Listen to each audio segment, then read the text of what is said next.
views and opinions expressed in this program are those of the participants and do not necessarily reflect the views of BronxNet or the program underwriters. Ladies and gentlemen, please welcome CEO of Face to Face Africa, Sandra Appiah.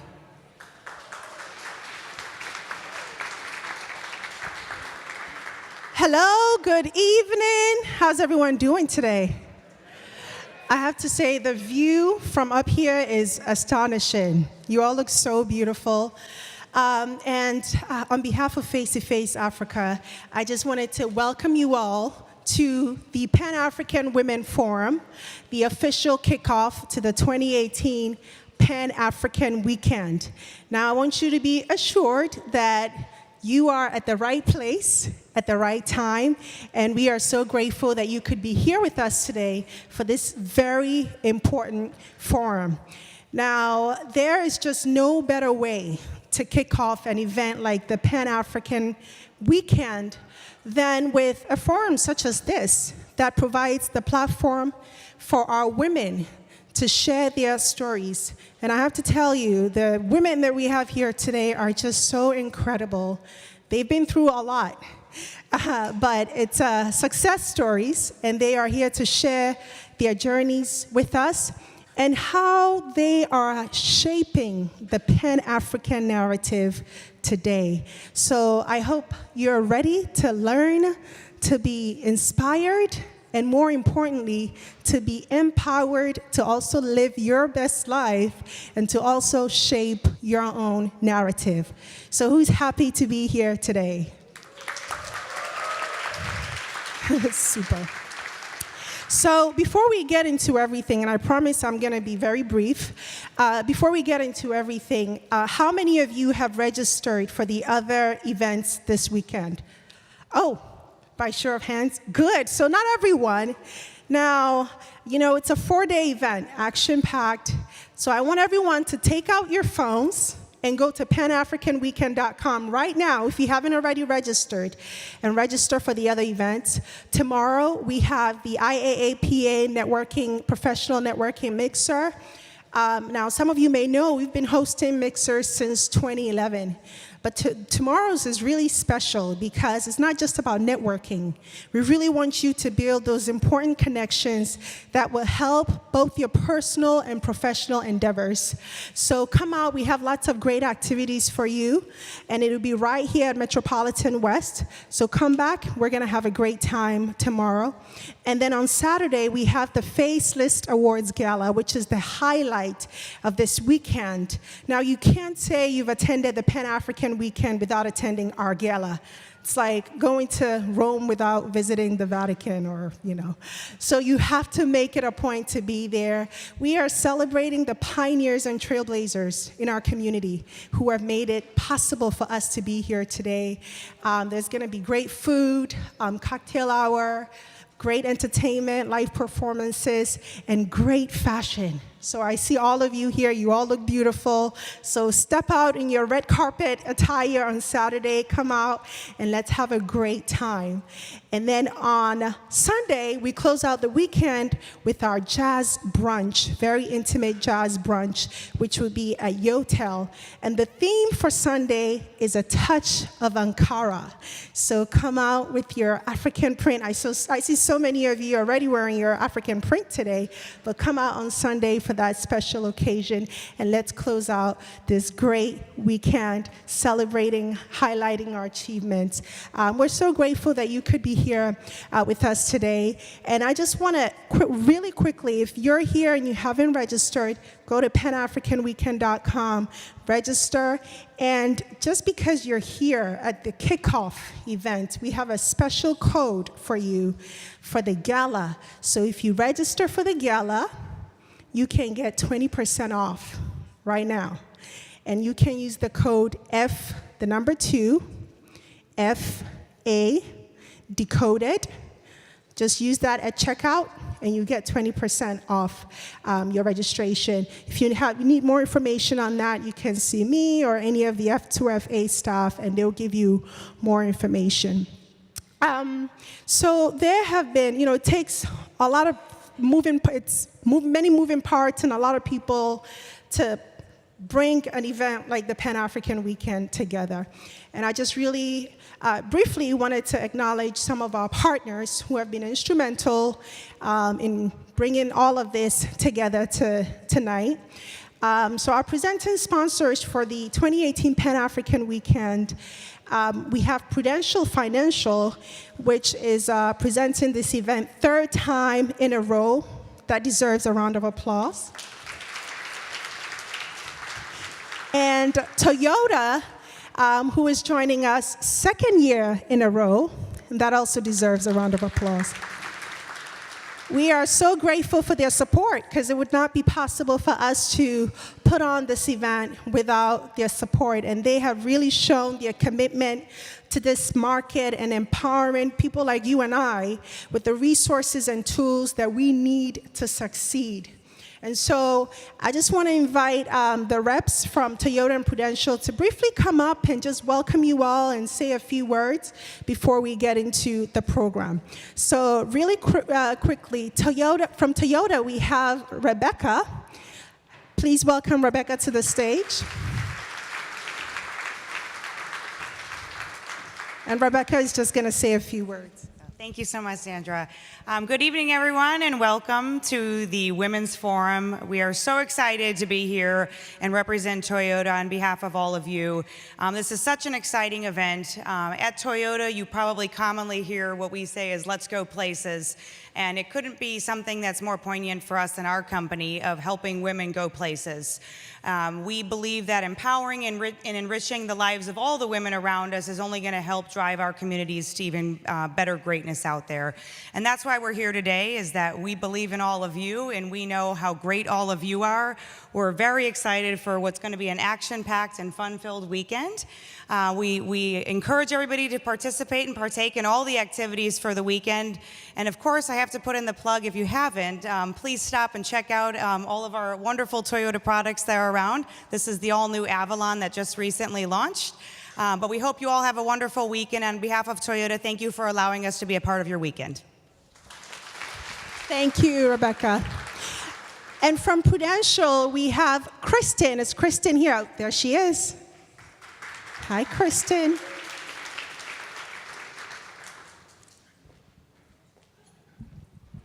Good evening, everyone. As Sandra mentioned, my name is Kristen Masonable, and I am here on behalf of Prudential. And we have been partnering now for 3 years.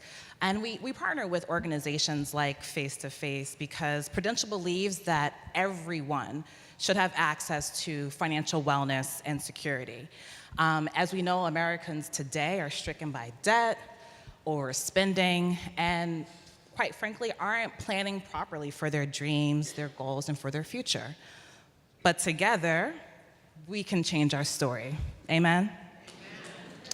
So I implore you, before you leave today, to stop over by the Prudential Lounge. We have our Prudential financial professionals here who will offer you complimentary one-on-one consultations. You just have to fill out a card, and they will set up time with you at your convenience to discuss those dreams and goals that I've referred to.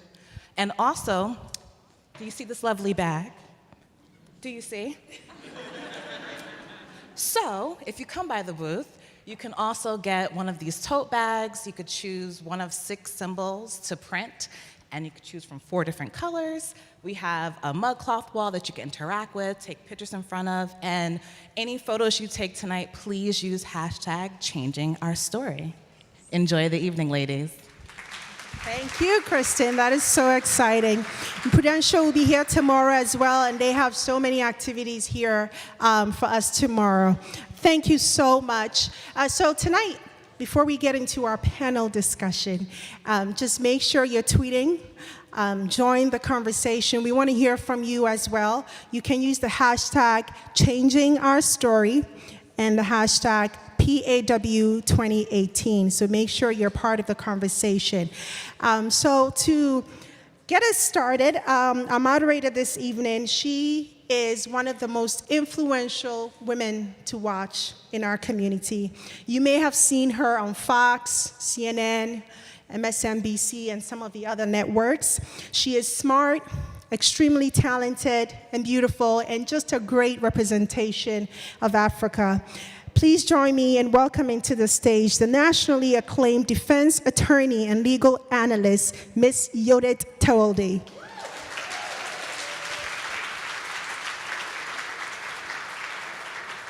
So you can sit right here. Yeah.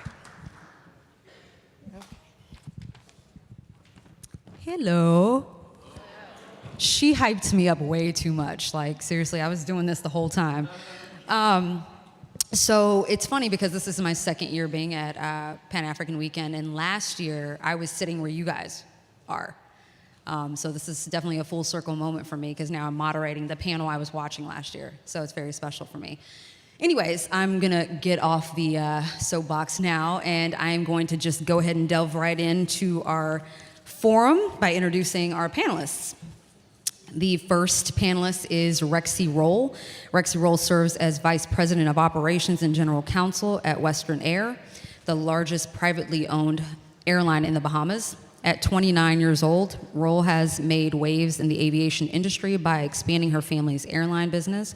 Rexy oversees the day-to-day operations and all legal affairs. Her stern leadership is credited for reinvigorating Western Air's trademark on-time performance, which resulted in market share growth. Let's all welcome Rexy Roll.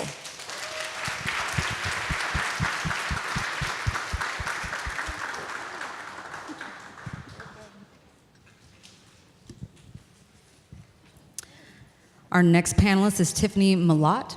She's an accidental entrepreneur. After serving her country in the United States Air Force, she graduated from college with a bachelor's in business. She spent the first 5 years of her career working as a manager in food manufacturing. Basically, she was a jelly maker. Feeling overworked and underpaid, she stumbled upon network marketing. With no experience in business or sales, she was able to walk away from her job after 6 months. She became a millionaire in her 30s, and now as a transformational speaker, she helps others all over the world achieve the life of their dreams. Come on up, Tiffany.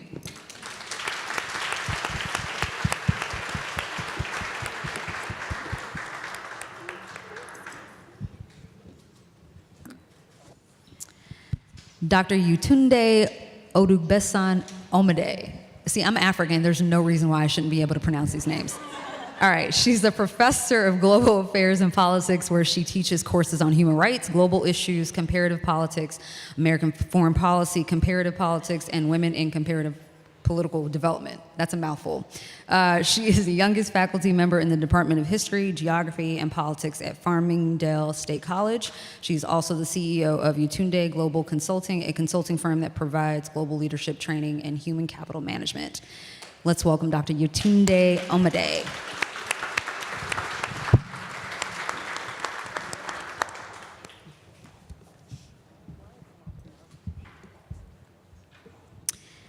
Our next panelist is a world-renowned fashion model and humanitarian, Milan Happiness Mengese. When she's not prowling runways in Europe, the United States, Asia, and Africa, the former Miss Tanzania can often be found giving her time, talents, and energy to making a difference in the lives of those who are less fortunate. She has also established the Milan Mengese Foundation to empower women and girls of Tanzania. Milan's personal struggle with endometriosis motivated her to begin the Milan Mengese Foundation, which strives to promote gender equality and empower women and girls in Tanzania through improving access to education and reproductive health services. Come on up, Milan.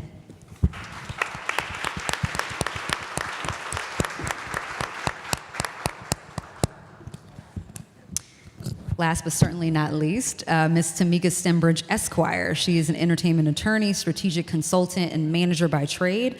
As an MBA-toting attorney, lifelong lover of music and business professional with experience that spans corporate, nonprofit, and startup organizations across a variety of industries, including entertainment, education, and fashion, Tamika brings a wealth of skills, talents, and passion to any endeavor. With a mind of all things creative, commercial, and community, Tamika now lends her talents beyond traditional entertainment and serves as the executive director of the D-Free Global Foundation.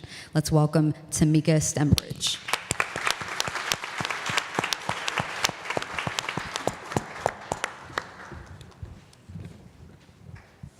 All right, so I briefly touched on their bios. There was so much more to read. But I want to give the opportunity to have each panelist describe themselves with 3 adjectives, starting with you, Rexy. Hi, everyone. Greetings from the Bahamas. 3 adjectives I would describe myself: bold, strong-willed, and very dedicated. Okay. Hi, I'm Tiffany. I would use 3 adjectives as faithful, able, and grateful. Hi, I would describe myself as confident, resilient, and powerful. Hi, everyone. My name is Milan. For me, it's brave. I'm brave. The second one, I'm faithful and determination. And I will say free, first and foremost, courageous, and committed. Awesome. All right. So we all know why we're here today, right? Face to Face Africa, whose mission is to change the Pan-African narrative and to take that narrative mainstream. The theme for this forum is changing our story. I would like to hear from all of you on your perspective on how Black women today are now leading the charge to change the Pan-African narrative, and personally how you feel you are doing that in your career. And anybody can go first. Okay, I'm gonna pick. Tiffany, go ahead. Go ahead. I was going to ask you, could you repeat the question? All right. So what is your perspective on how Black women are now taking the lead with changing the Pan-African narrative? And personally, how do you feel you're doing that in your career? So first of all, I believe Black women aren't just changing the Pan-African narrative. I believe we're changing the world's narrative. I don't believe that we are just doing it for ourselves, for our children, for our men. We're doing it for everyone. I believe our influence is literally global. And I feel that we should live that way every day. I feel that we should know that no matter how small the ripple is, it is affecting. It is a ripple that is turning into a tsunami all over the world. So no matter whether it's in a classroom, it's in your living room, it's in your boardroom, every single one of us are changing lives and changing the world and the way the world should operate. How I did it was decided that I was not going to live the mediocre life that I was destined for. I was raised by parents who were very hardworking. My dad was raised in the projects. My mom grew up picking cotton, and pretty much their whole thing was just go to school, get good grades, and get a good job.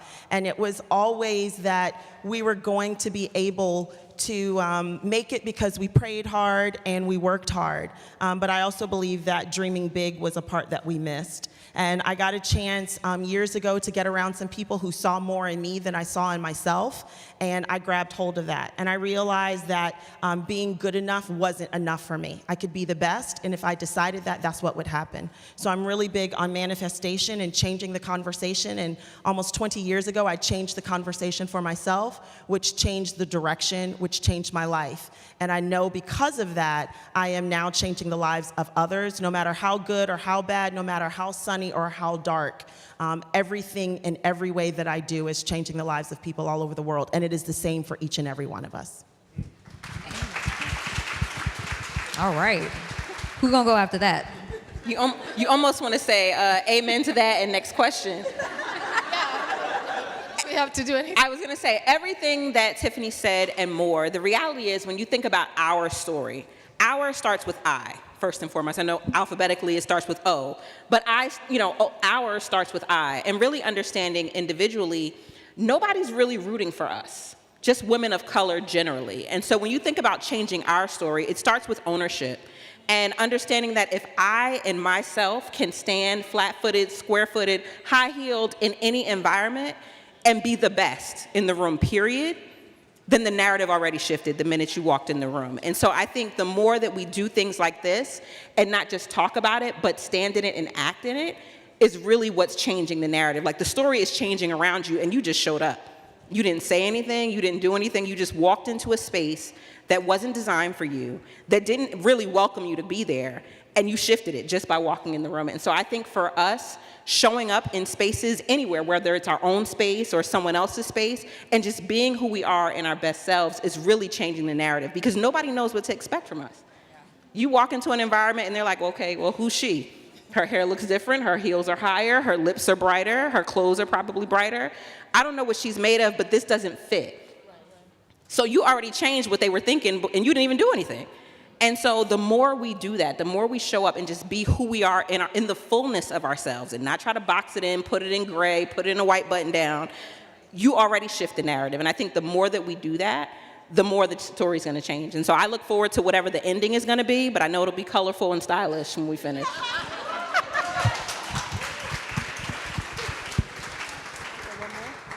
Yeah, go ahead. Okay. And also, I just want to put it in the global context, because when we think of glass ceilings, I think we should think of patriarchy.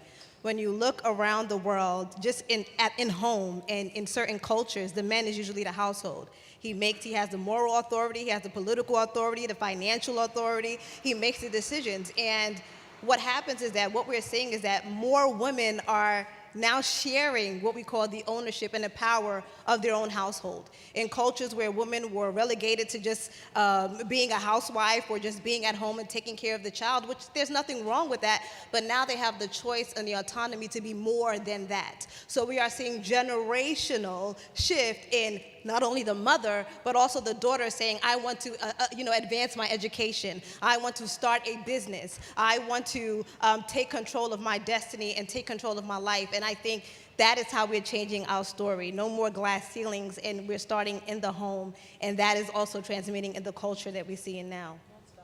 Absolutely. All right. Y'all got me hyped now. Let's move on. All right. All right, so I want to delve in a bit more into your personal journeys and how each of you got here today. Rexy, your story is quite interesting in that you actually are running your family business. You're young, you're a woman. Tell us about your journey and what it's been like to be a part of a family business versus working for someone else. Well, my professional story has been quite different in terms of I grew up in the aviation industry. And obviously, the aviation industry is not saturated with young black women as executives. But I was fortunate enough in terms of my dad was a private pilot, so I remember just sitting behind flight controls since I was 4 years old. And Western Air started when I was just 12, and it started as a result of my mom and I going back to Andros, the island that I'm from, for my great-grandmother's funeral, and we sat on the airport for about almost an entire day. And we kept sitting there saying, there's gotta be another option to fly us from one island to the next island. And, of course, being in a family business, it's about how can you create value? How can you now expand upon what they have already built? And for us, my family are down-home island people. And at the end of the day, they needed more structure and procedure. And so I had to go to law school. I had to figure out how I can improve upon what they have already built in some way, and then really just add value to it. We needed more procedures, and we're still doing that. We're still improving upon what we're trying to do. So moving away from the perception as if, it's so easy to walk into the family business, no, because it's very personal. Business becomes personal. Now, if you have an issue with Western Air, you have an issue with me. And so it's really just about expanding and really just adding value to something that means more than just making a profit. It's about family legacy. And I think black ownership and black companies should be celebrated. And that's why I'm honored to actually be in the position of carrying on a family tradition. Nice. Milan, I forgot about you. Hey. All right. You've been in the limelight as an international model pretty much all of your life. Yes. How did you transition from that career to becoming a humanitarian? So, as you said, I've been in the industry for 16 years. How did I transition that? It's through my personal story. I believe like few people who have seen this face somewhere, they know the story already. But it would be great to use this opportunity and a platform to share it again. How the whole thing transitioned for me. First of all, I've grew up in a family that giving back. So I had that as my background already gave me that. But at the age of from 13 to 24, I never knew I had a problem. You know, so all these years, I like to raise money, build schools in Tanzania for these young girls. But I was also hiding my story. I was hiding my pain because the world of us as African or Black African American, we have our culture that there's certain things you can't really discuss, you know, in public. And as a woman, we can't really speak anything below your belly, you can't talk about it. So if you have that problem, you're suffering all by yourself. And my journey started there because my job as a model, I use that, and I'm a pillar of support for my family. My father died in 2007, so I am the only person really working and raising my family, but it was so hard because I had this condition called endometriosis, and I didn't know it was a big issue because the symptoms around everything that I'm going through, it has stigma and taboo around it, and you can't really talk. So what I did, I used to listen to my doctors, and most of the time they're like, no, there's no cure for this issue. But for me, you know, because I'm African in our culture or what we grew up, you look at certain things, I'm like, oh, if the problem that I'm going through, one of the symptoms is having crazy cramp period pains, right? My mom told me that that's how a strong woman should be. Like if you have pain, it's part of you being a strong woman. I wish I knew then, but I can't blame my mother because that's how she grew up, and the mother told her the same thing. But that started since I was 13. And one of the treatment is to have surgeries. So I keep on getting these surgeries till the total of 13 surgeries. And I know. And not only that, my life was crazy. I will go on the runways. People used to think I take drugs. I do certain things because I'm always in pain. My eyes are red, but I have to look beautiful. You understand? My industry is so tough. And on top of that, I'm a beauty queen. So people expect you to be just perfect. But at some point, when you get to 13 surgeries, and I had 2 miscarriages, and I was told to remove my uterus. I said, wait. For an African woman, or for us, if you can't have a child, they call you like you're not a woman enough. And that had me saying, what am I hiding? So I shared my story. I came out and spoke, not as a public figure. I spoke as a woman, an African woman, saying, look, this is what I'm going through. I get a lot of people saying a lot of things. They judged me. How can you even mention period pains? How can you say you have pain and during and after sex? These are all symptoms. But I had to strip myself naked for that. And this is where I am here. I believe not just being a model, being a philanthropist, a humanitarian, and my story is what brought me here in this platform. And I am honored to share with you because it can be you, it can be somebody who is dealing with this. There's no cure, but I believe if we all speak in one voice, we will find a cure together. Just on my way to come here, I was doing my son's first birthday photo shoot.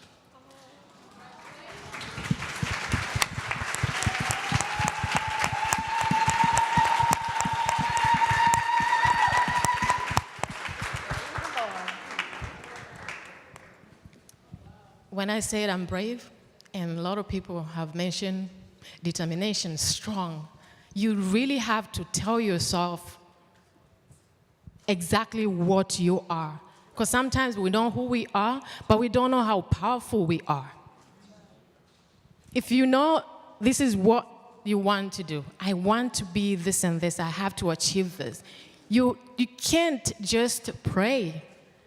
Any battle you do, you have to do it, to struggle, fight it with not only hope, but with faith. And when you have the faith, you really have to not just pray, but work towards it. I went through 6 IVF trials. And I was just talking to my panel, my ladies, and I said, 4 times I could hardly find an egg. 4 times. And the doctor saying, you have to remove your uterus. That's it. I say to God, you gave me this platform, and I'm able to speak. I've stripped myself naked. I've said who I am. I was mocked. I was judged. Please change my story. And that's what we are today. If you want to change your story, you work towards it with faith and hope. Because hope can fall, but faith moves mountains. My son.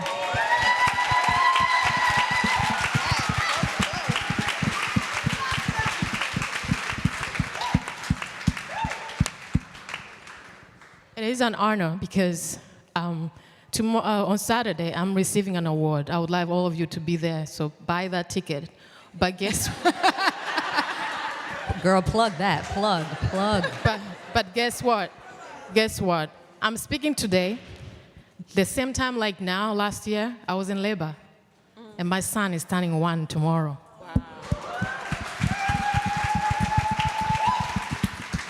You can change any story that you have, and this is what about face-to-face. We educate, we have our cultures can change in a positive way. If it's something had to do with the health issues, speak out. Yes. I went and speak out as a woman, not as a fashion model or this glamorous person you're seeing. People are seeing this, but inside I'm rotten.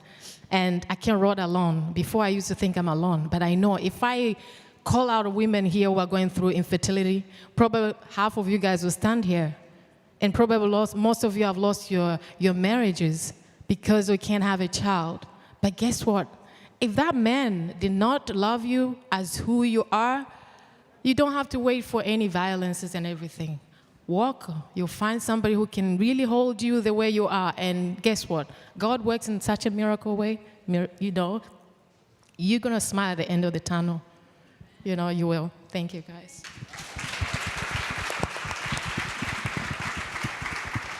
You know, Milan, something struck chord when you were talking about the African culture. I mean, you know, in the Black community, especially when we talk about mental health, for example, we don't seek the proper help that we need. It's taboo in our community. But you take that a step further and you talk about the African culture, we don't talk about that stuff. We can't. And it's a shame. And that's why we need to change that narrative. And you did something so powerful and so brave in stepping out there and saying, this is who I am. And imagine how many people actually said, I have that problem too. So many. So many. And I just felt like I was no longer alone. Because when you think you have this problem and you are alone, my dear, you're not alone. There are millions of women like you who are hiding with the problem that they can't find help. But by speaking out, you find help, you find people supporting you, and also God listens, you know. At some point, it's like you've done your job, you know, let me change your life, and you're gonna get the change of anything that you're battling and get in a positive way, and you know, the result that you really need. I educate young girls about, and not only young girls, even our governments, I go everywhere and speak about this, but there's a lot of things like menstruation hygiene, we don't talk about it, but just you as a woman, the minute you start, you know, I don't want to say being a woman, but the minute you start having a period, you are open to so many diseases that we were not taught in school.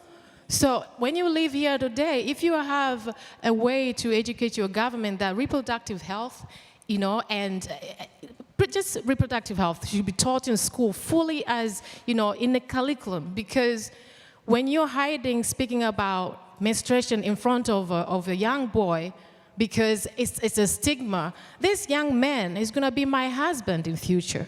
He won't understand what I'm going through if you did not teach this young man in school that she's having a period and there's pain coming with it. Please help her in this ABC, and she's going to be a perfect wife. She's going to have this kind of a disease. And this disease will take her ABC. Please be with her on a journey. This is how we should actually educate our society, not by hiding everything. It doesn't help us at all. That what you feel, you're going to find people with so much anger.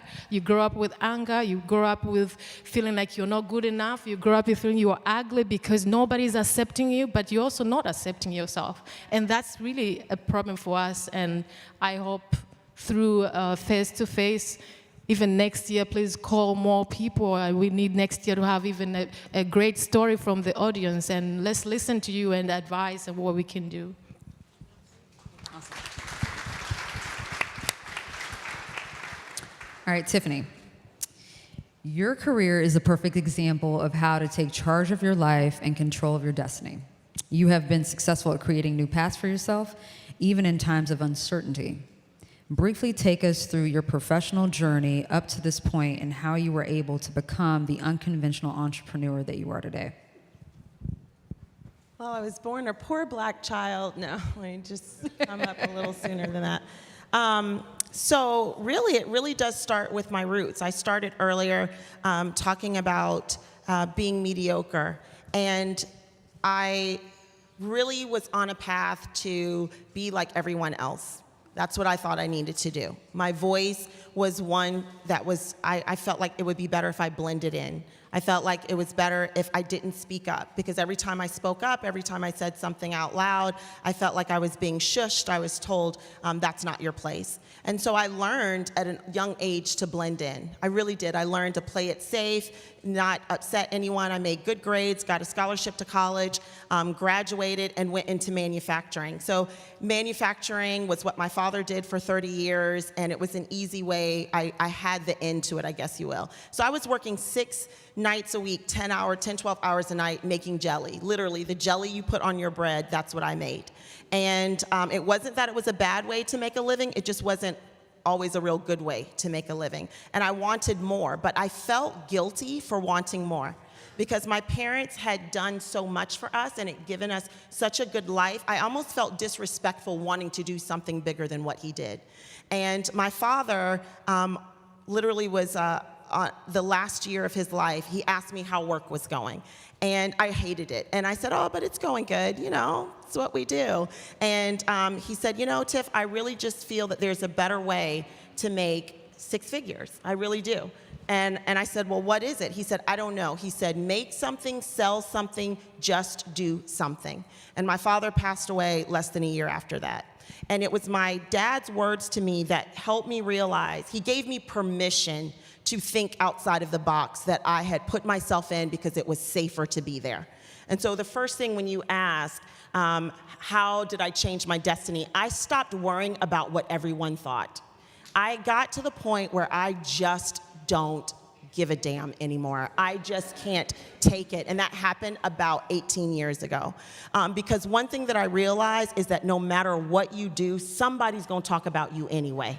And so because of that, my philosophy became, I'm just going to give them something really good to talk about. And so, and I started following my dream. I started doing what I wanted to do.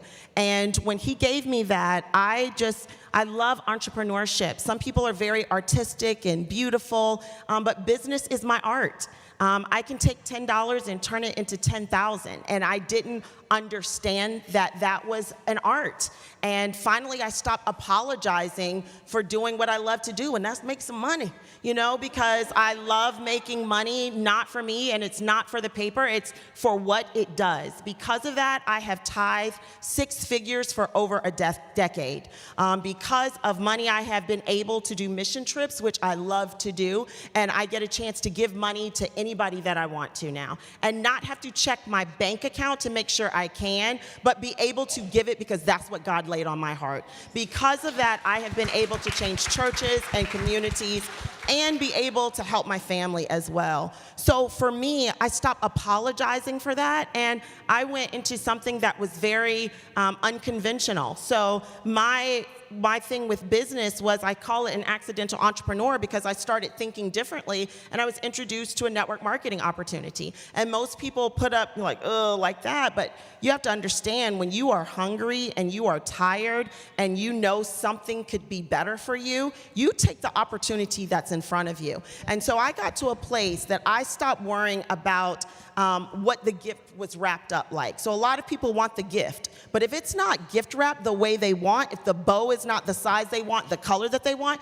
they push the gift away. If it's a gift, I'm taking the gift. And so because of that, when they handed me that gift and I saw what it was and what it could do for me, I ran with it. And so I went from making $4,000 a month, working third shift in a jelly factory, to a multiple six-figure income in less than 3 years. And after that, I went to 7 figures and on, and it was all by doing something someone told me would not work. And I love it when people tell me that. I love it when someone says it's not going to work, because all you're doing is giving God a chance to show up in a way you're not even expecting. And so that is what I allowed him to do. And so it just changed everything. From that network marketing opportunity, I was able to travel the world, help people all over the world with opportunity, change a lot of mindsets, and be able to educate people in what changed me. And the biggest thing that changed me was changing my conversation. We are the product of what we believe, and we get our beliefs from other people. And finally, I think it's wonderful that we get a chance now to decide what we believe. And so I stopped buying what people told me. I had a gentleman tell me that, you have a good job and you have a degree, you should be really happy with where you are.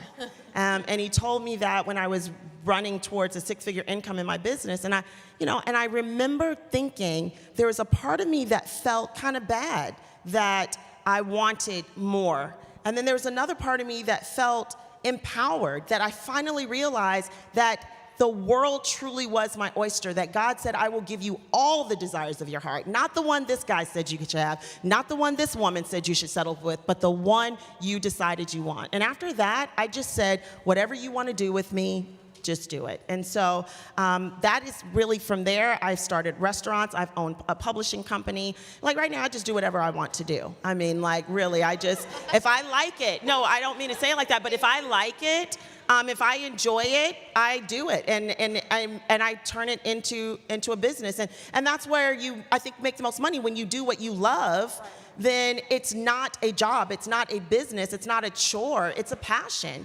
And so now I don't apologize for it. I don't ask for permission. I really don't worry about if you like or comment or not.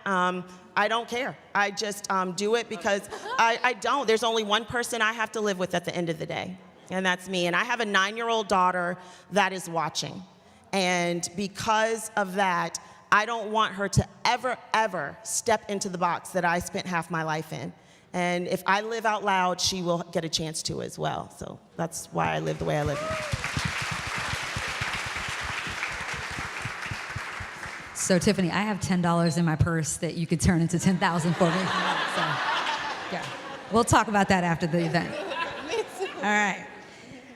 So Tamika, you are also another person who has worked in a variety of industries, from law to entertainment, from for-profit to nonprofit organizations. Give us a little bit of an overview of your career and how you ended where you are now as executive director of the D-Free Global Foundation. So in listening to my fellow panelists, I think my story just changed. Like in that 2 seconds, I'm not gonna tell you a lie, but it's a realization. And it's not lost on me that we're at Pan-African Weekend. And I just, sitting in this moment and hearing the stories and looking at the crowd, I realized, it's gonna sound really crazy, but not really, I am the dream and the hope of the slave. When, did y'all hear that? Okay, you want to repeat that? I am the dream and the hope of the slave. I am the dream and the hope of the slave. Maya Angelou said it first, but I just realized it in this moment. Every move that I've made, every place that I've ever set foot in is a place that when people left the shores and came here not knowing where they were going, they couldn't even imagine where we are today, where any of us are today. And the unfortunate part of being the hope and the dream of the slave is that they would have to suck blood out of my body and go trace my DNA back to a place that you all are already connected to, organically. And that's a different part of my story that now I embrace. So when I think about all the moves that I've made, my parents were a working family. My dad was a bus driver. My mother worked in corporate America at a basic kind of entry-level job. They didn't put any limits on me. They didn't say, you go get a job and go to college. I literally did whatever I wanted as a kid. And I just realized that as an adult, that they never said, go be a doctor, go be a lawyer. I just went to school, and I did That's my how job. we know you're not like traditionally African. Because that's all African parents usually tell us to do, Right. is go be a doctor. And if you're not a doctor, But then the you're a freedom loser. that I live in today and all the moves that I made, like I went to college, I went to Spelman, I graduated from there.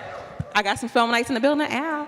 I left there, went to corporate America, worked there for 4 years, made a lot of money, was literally in the top 10% of all employees of Johnson & Johnson every year that I was there. And they have a whole lot of employees, and I did well, but I wanted to do more. And so I was like, well, I'm gonna go save some kids in Newark, because I really love my people. And so I quit my corporate job, took a $50,000 pay cut, went to work at a nonprofit in Newark. Realized that was probably not the best move to make, not even financially, but kids don't really care unless you're rich. So quitting your job to go help kids, if you guys have a heart for, don't do that. Just be who you are, and they'll find you and love you anyway. But anyway, then I got invited to go to law school. So I never took the LSAT or anything. I was on track in corporate America to go get an MBA and keep raising the corporate ladder, or go get a PhD in Africana Studies and save Black people. And so those were my two options. I took the GMAT and the GRE. Rutgers got my scores and was like, have you ever thought about law school? You did really well. Can you come here? And I was like, sure, this place is kind of crazy. So I left and went to law school, and I wanted to work in entertainment. That's the only kind of law I ever practiced. So shout out to you for being a criminal defense attorney. That wasn't my thing. I don't want to make deals, I want to make money. I don't want to, send people to jail, I wanted to make money. And so I graduated.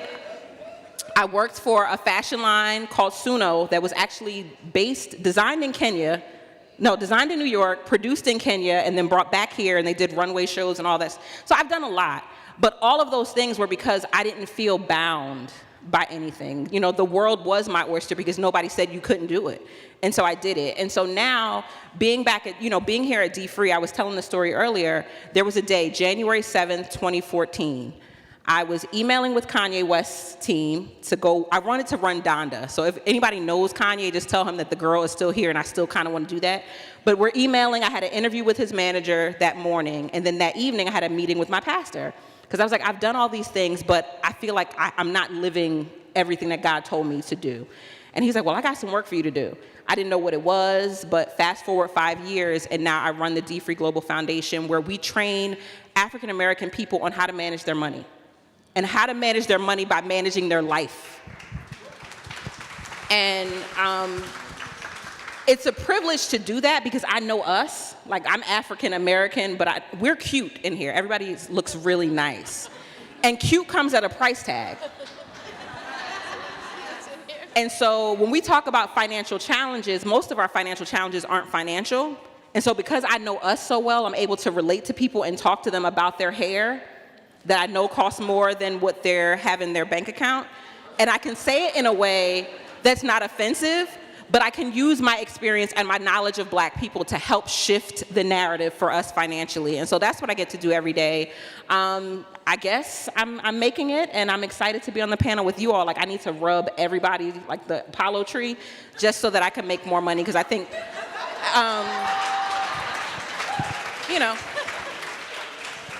helping people is not as lucrative as helping artists make multi-million dollars. But instead of working for one artist, I wanted to work for our people. And so that's what I get to do every day. And it just made sense. It's all God. It's all God.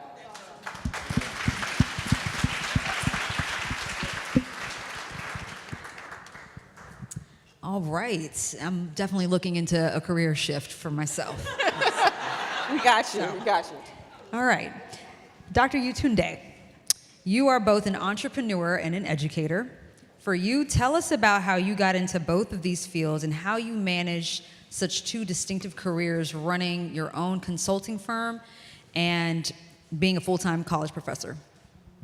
Okay, I think it started really at a younger age. Let's probably go back to, I think, graduate school when I was doing my master's, and I was doing my master's full-time, and also I went to Rutgers, yes, so all three of my degrees, so Rutgers. And the dean, and I always talk about him, Dr. Mark Holzer, he hired me straight out of college. When I graduated college, I got an email to volunteer at a diversity conference. I ended up volunteering at the diversity conference, and one of the PhD students said, I would love to introduce you to our dean, right? You've been doing so wonderful. And I said, okay. And I went to Dr. Holzer, I met with him, he talked, he said, what are you doing? I said, oh yeah, I'm doing my master's for global affairs starting in the fall. I'm traveling to South Africa in the summertime. And he was talking with me, what did you do as an undergrad? I told him all the things that I did, and he invited me to his office, and he said, do you have your resume? I said, I don't have it handy, but I can email it to you because it's on my email. And so I emailed it to him, and he looked at me. He said, you know what? Would you work for me? And I said, would I work for you? And I said, doing what? He said, I would like you to be my executive assistant. And I said, okay. Just out of college, executive assistant, working as an undergraduate. But he said, but most importantly, I actually want to mentor you. I want you to actually run this department. And when I thought about that, and he said, I'll pay for your master's. I'll make sure that you are okay. Yes. So,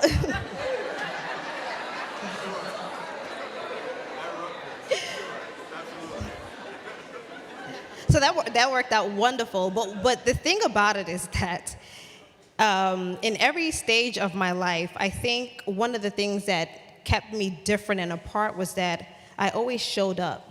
And I was eager to always help, even at a younger age. And I think a lot of people saw that, and those who were wonderful and kind and generous saw that. But one of the things that made the difference is that while I was working for him during the time doing my master's and then now transitioning into my doctoral program, in every high-level meeting at the university, I was always called to be there. Not to represent anyone, but they wanted my idea. They wanted me to sit in and provide feedback. They wanted my constructive criticism. They wanted me to help in so many different areas. I can look back and say, oh, that institution that was founded in 2012, oh, well, I helped spearhead that. Oh, that book that we wrote for the department, oh, if you look at the thing, I was the co-author of that. In every single area, there was a touch of Yetunde that was there. And when I thought about it, I said, well, this touch is a skill, right? This advice and this at such a young age, being able to be in the room and be confident and be bold and be able to tell people who are your seniors that, no, this may not work. I really think that this idea should be implemented, and it works, right? And it works. I thought to myself, well, that can take me even further, and that I should think outside the box, and that although I have a set career and a set profession and a set way of my education should go, there are other skills and talents that I possess that I should not just cast away.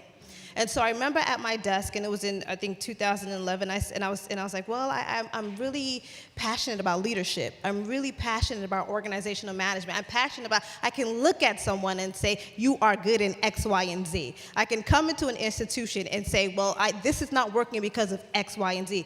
It's a different area from global affairs, right? From politics, from studying, from writing theses and research papers. But it was me. It was all of me. And so I decided that at that point I was going to start a consulting firm. And I remember my first client, I think it was Bennett College, flew me out to Bennett College to do a leadership seminar for all of their faculty and staff. And it was about, I think, 200 and something people in the audience. And I remember doing the workshop on leadership, and that's how I got to build my own portfolio, all still while going to school and still trying to finish a PhD and balancing life and love and all of those different things. And what I realized is that we have this idea, and even my students do this, I have to pick one thing. Like, we have to be a one-track individual. If I'm going to go to medical school, that's all I'm going to be, a medical doctor. If I'm going to be a lawyer, I'm just going to focus on being a lawyer. But you don't understand that we have so many different gifts and talents. We are a complex human beings. There are different roles that we play. And sometimes the culture, and I think, and I would agree with you, even though my parents are Nigerian, I didn't grow up in a typical Nigerian household, whereas my parents said, Yetunde, whatever you want to be, just be the best at it. Right. So they didn't say, oh, go be a lawyer, go be a doctor. I chose every single career in business by my own doing. But in the back of my head, I said to myself, you just have to be the best at it. And so every time when I walk into a room or when I'm doing a new project, I think of excellence. Because my parents taught me about excellence. They didn't say, and they didn't confine me. They said, do what you want to do, but be excellent at it. And so that gave me the breadth of opportunities to create a life for myself that I'm very proud of. To create a life that says, well, I take all the full responsibilities because you know what? It's by my hands and it was by my doing. But most importantly, I love what I do. I love everything that I do, and I do multiple things. I do passion projects, like a podcast, I write a book, I speak to young women. But these are things that I love, and you won't have to pay me a cent to do it, because at the end of the day, it's what I love to do. And what I love to do, for some reason, has generated me what would I say? Is it wealth? Money? Is it all other things that on the onset is not what I sought after for? Like, I never began my life saying, I want to be rich, right? But I knew that if I worked hard and I was diligent, right? And I made some wise and smart decisions, that money and all other things will follow and it will come. And it did. Right. So for a lot of people who are seeking certain things, I ask you to kind of reorient it and say, what are my talents and what are my gifts? Because your talents and your gifts oftentimes make room for you. And your talents and your gifts are oftentimes very profitable, right? So again, having two distinctive careers, I go back to saying that I always believe that if I can think of all of these things, then I have the power to do all of these things, right? So if I can dream and see a vision of myself and say, I can, yes, you can be a mother, yes, you can be a friend, yes, you can be a CEO, yes, you can be a professional woman. You don't have to leave one to the side in order to be the best at one. Who said you can't be best at all of them, right? And I know you're gonna talk about having it all, and I'm gonna talk about that too. But you can do all of that. You can have two distinctive careers. You can have three, and you can have four. And there are many examples of many women who are doing that on a day-to-day basis. We didn't tell you that it will be easy, right? Nobody said it's going to be easy. Nobody said it's going to be without trial. But it can be done, and it can be done with excellence. Can I say something real quick? Quickly, y'all, Okay. quickly. All right, sorry. There's a lot of pressure being a moderator here. Okay. I just wanted to say, because we've all talked about income in some sort of way. We've all talked about having success. Everyone's got successful careers. And I just want to say that years and years ago, before I even became an entrepreneur, I used to get tired of people talking about money because I didn't have any, right? You know?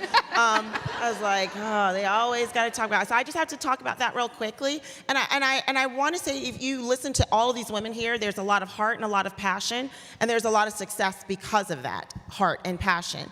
And money, I give this, as an entrepreneur, when we talk about money in business because you judge a tree by its fruit.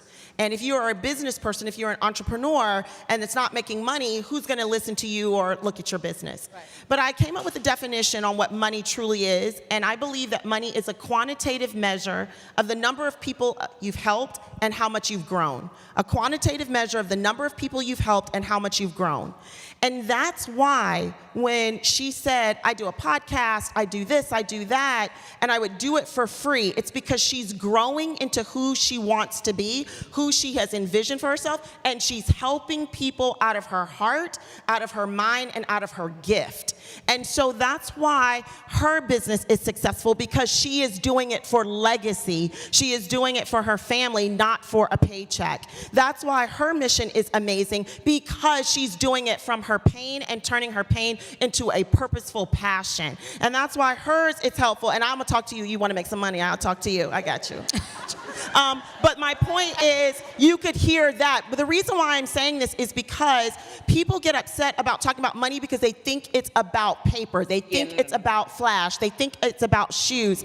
It is about who you've become and who you're helping. And so no matter what you decide to do, whether it's through your career path, through it's a gift that you've given, and it's also about your talents. And I'm talking about the parable of talents. The reason why she can do a podcast and a business and this career and that is because she got one and she didn't bury it. She got one and she grew it, and so God said, take another one and another one and another one. Exactly. And that is something you have to understand, and why you should be excited about being here listening to these ladies. And y'all are killing me. I know, don't kill me. But you deserve to be profitable and be paid for your passions and talents. That's what, I'm not broke. I just want to put that out there in the room. I'm not broke. But you deserve to be paid for your passion, but the payment will show up if you start and lead with your heart. Don't quit your day job for your heart yet. Don't be crazy. But the profit will show up if you're doing things according to your heart and your purpose. All right, so y'all talk about just do this, just do that, right? But we have a lot of aspiring entrepreneurs here in this room who are challenged in how to decide whether they need to leave that 9 to 5. Am I right? To pursue whatever passion it is that you have. So what is the best way to prepare for this leap in one's career, especially when you have kids and a family to support? Anybody? So I'll start by where I left off. Don't be crazy. There's a balance sheet to your life. You know what it costs to live your life. And however you pay for that, or your inability to pay for that, will cause stress on you. So as an entrepreneur with a job, you have to look at your balance sheet and say, can I afford to leave? But on the flip side of that, there's the balance sheet part of it, but then there's also, I believe, the spiritual aspect of it. I've left jobs with no plan and not enough money to cover my balance sheet. I wasn't crazy, but I knew I was being pulled. And I never lacked for anything. So I think if you're making a pure balance sheet decision and you say, I can't afford to do this, then you need to stay where you are and keep tilling the ground, keep sowing and watering both of those seeds, your job and your business, until you can afford to move. Unless and until God is literally picking you up out of it. And you have that tug that says, if I don't go now, I will die. And it has to be that strong. If it's not that strong, you just keep tilling and keep working. But he'll move you when it's time to move. So when it was time for me to leave, and I left, this was my entertainment job, the flashy one, the glamorous one, that I literally woke up in the morning, was driving through the Highland Tunnel, and was like, God, I think this is it. I think I'm over this. I think I've done enough. But I didn't have a plan. Working in entertainment was my dream job. I worked for Chris Lighty and Blue Williams. Chris Lighty ran Violator Management, 50 Cent, Busta Rhymes, all of that. Blue founded Outkast and grew them all the way into Hey Ya success. So it was a cushy job. I made a lot of money. It was great. But I was over it.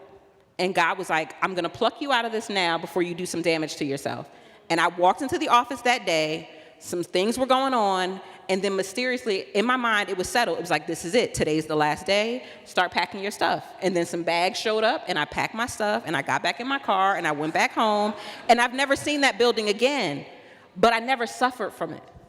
Other stuff just started coming. And so I was okay with leaving, but I knew that was the tug for me to go. So balance sheet, and then I would say just that spiritual tug. Those are the two things that I would judge it on. I'm sorry, can I say something? Because I live my life. This is my life. You want me to say this part, because this was my life. Say it, girl, say it. Okay, I'm going to do it really fast. So what we're talking about is being a parallelpreneur. You have your job and you have your passion, all right? You work part-time on your fortune while you work full-time on your job. Okay, parallelpreneur, you do both. You do both. But I have to ask you a question. If you had a $100 bill and a $50 bill on the table, what do you take? You take both, because no one said you couldn't have it all right? You take both because no one said you couldn't have it all.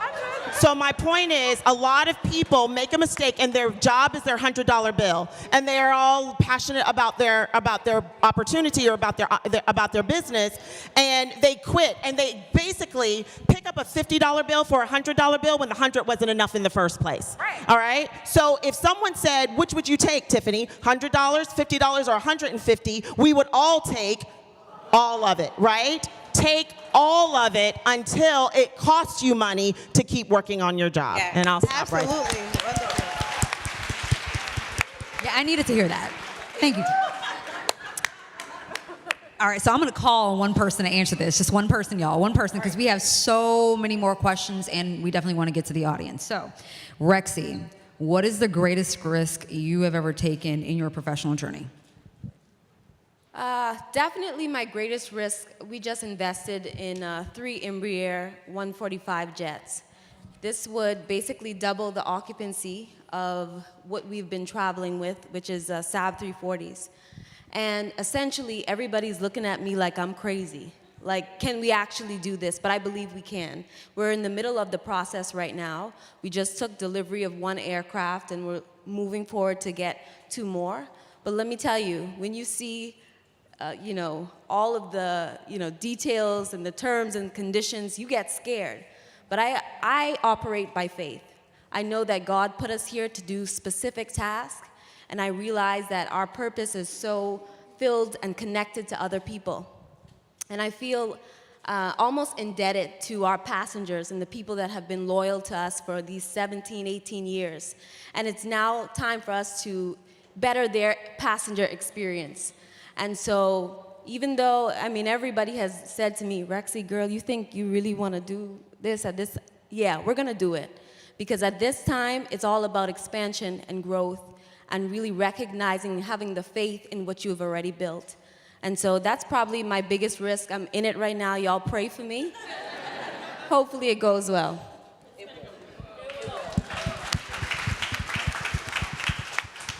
All right, let's move on to the family wellness balance portion of the questions for tonight's forum. Milan, you know the saying that behind every successful man is a woman? Behind every successful man is a woman. Well, then who is behind the successful woman? So,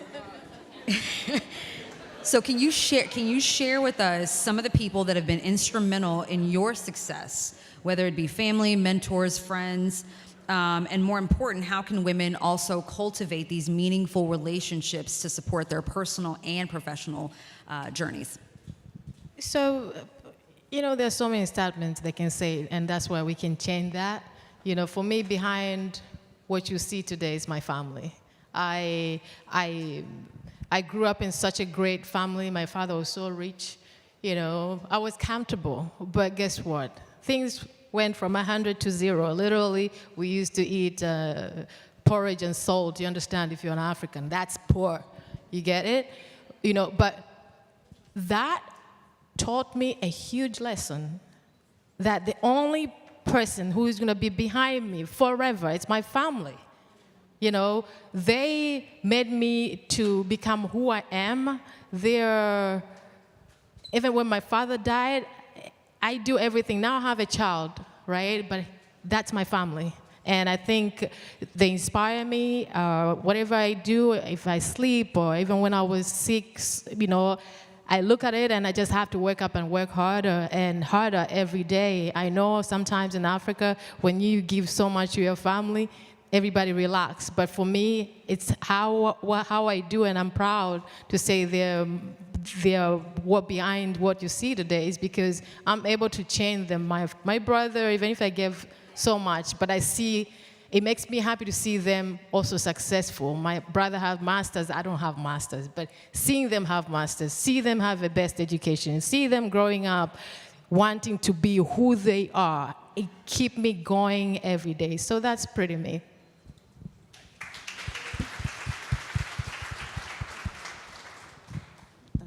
Okay, Doc, this is for you. One of the things that is shared amongst all of you is that everyone is juggling multiple things, as you stated earlier. But sometimes the impression is that women really can't have it all. Clearly, Tiffany doesn't believe in that, right? As women, is it possible to build or achieve a life of balance that has room for all of our aspirations? And if so, what's your advice on how to best do this? Yes, I do believe that is possible.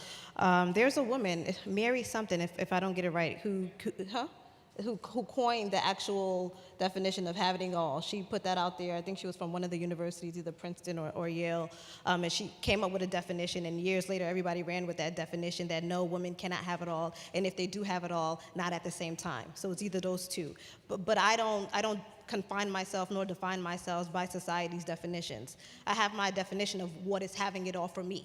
Right? What is happening it all for you can be totally different than the next woman sitting next to you. So you have to live with that mindset. You cannot believe that, okay, having it all has this one general definition, just like success doesn't have a one general definition. So I believe that women can have it all, right? Once you define that on your own terms and take control of that narrative for yourself. So in my mind, I do feel like I have it all because in my mind, when I think of balance, right, am I successful and present in every area of my life, right? Meaning that when it comes to my family, do I feel that I am present and giving my all? Even though I may fall short on some days, is it my all? I have 2 kids, a 2-year-old daughter and a 5-year-old son, right? Do I give my all to them? Do I give my all to my husband? Yes, I do. Am I the best at it sometimes? No, I'm not, but I know that I give my all. In my profession, do I show up, right? Do I stand out? Am I working as hard as I can with the hours that are allotted to me? Yes, I do. So in every single area of my life, I am present, and I decided to be present. Having balance is a deliberate thing.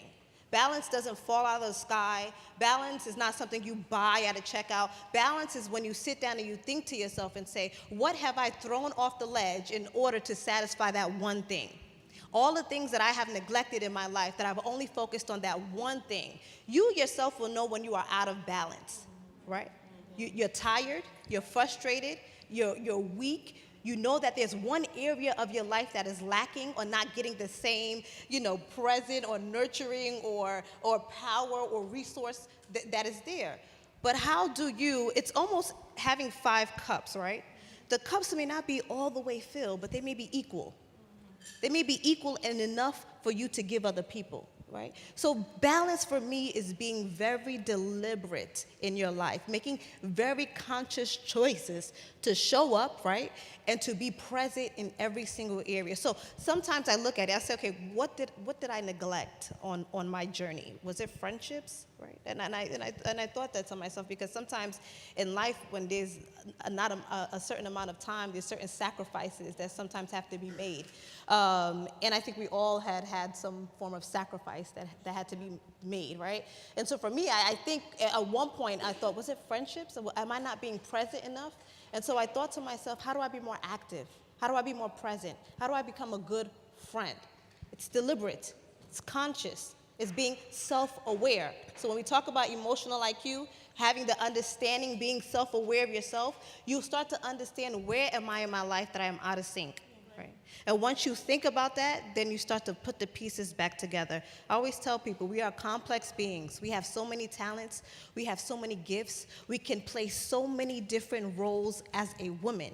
You do not have to neglect one in order to appease or please the other. What you vision is what you become, right? So if you vision much bigger for yourself and say, I am going to be X, Y, and Z, nobody can stop you from being X, Y, and Z, right? If we look at so many successful women, right? Not that you can't model after them, but there are examples. Everybody's journey is different, right? But there are certain things that they are also doing in their lives where they're present, right? Whether they're running 5 or 6 different businesses, right? Or whether they're also, a family woman, right? And also running a business. So define what is having it all, define what is balanced to you, and take control of that narrative. Don't let society define that for you. But one thing I will always say, you don't have to throw one off the shelf in order to appease the other.